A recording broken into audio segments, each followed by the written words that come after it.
দেখো বন্ধুরা, আমি কাঁচা হলুদ দিয়ে আর পিয়ার সাবান দিয়ে সাবান বানাচ্ছি। টুকরো টুকরো করে কেটে নিয়েছি। সাবানটা পুরো গলে গেছে। গরম জলের মধ্যে একটা বাটিতে, স্টিলের বাটিতে সাবানটা গালিয়ে নিয়েছি। হলুদটা আমার কাঁচা হলুদটা দিয়ে দিয়েছি।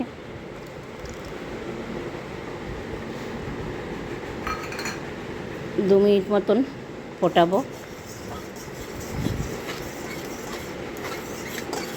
2 মিনিট মতন ফোটানো হয়ে গেলে এর মধ্যে আমি ইভিয়ন ক্যাপসুল আমি 3টে দিয়ে দেবো।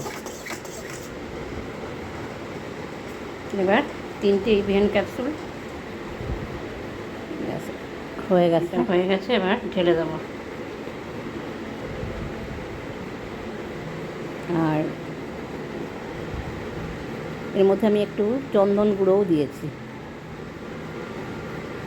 হাফ চামচ মতন।